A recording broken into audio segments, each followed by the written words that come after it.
Hello everyone शांति पाठशाला को मु आपण मानंकु स्वागत जनाउछि। आजिकार एक नूतन भिडियो रे आमे आलोचना करिबा आपणा हस्ते जिह्वा छेदी विषय वस्तु को नहीं एक सुंदर रचनाटीए। भिडियोटी को आरंभ करिबा पूर्वरु चैनल को सब्सक्राइब करिनियंतु एवं पाखरे थिबा बेल आइकन टिकु मध्य प्रेस करि दियंतु। चलंतु आरंभ करिबा। जगन्नाथ दासंक भागवतरे लेखा अछि आपणा हस्ते जिह्वा छेदी के तार अछि प्रतिवादी। जिह्वा आमर एक अन्यतम अंग विशेष। जिह्वार मुख्य कार्य दुईटी रहिछि।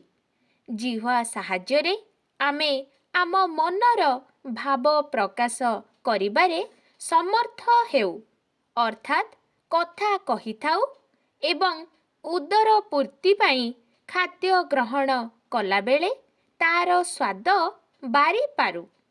किंतु केही जदि निज हातरे निजे ताहा काटी दिए तेबे से निजर क्षति साधन करी थाए एवं अन्य केही तार प्रतिवाद कले मध्य किछि फल हुए नाही। एठारे मनीष नाना मंद कार्य करी विपद को डाकी आणे। से जानी पारे नाही जे प्रत्येक भल कर्मर भल फल एवं मंद कर्मर मंद फल अछि। स्वार्थ एवं लोभ ताकू ए दिगरे प्रोत्साहन दियंती। बाहर को चातुर्यपूर्ण एवं चमत्कार लागिले मध्य एहार प्रतिक्रिया मनीष को भोगिबाकू पड़े।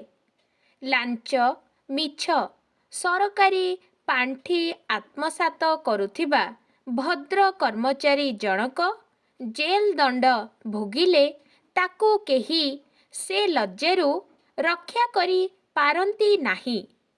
निज भाग्य आउ भविष्यत को सहजरे सुधारी नेबा पाई जदि केही भंड बाबांक शरणागत हुए तेबे सेही बाबांक कबलरु मुक्ति पाइबा सहज हुए नाही।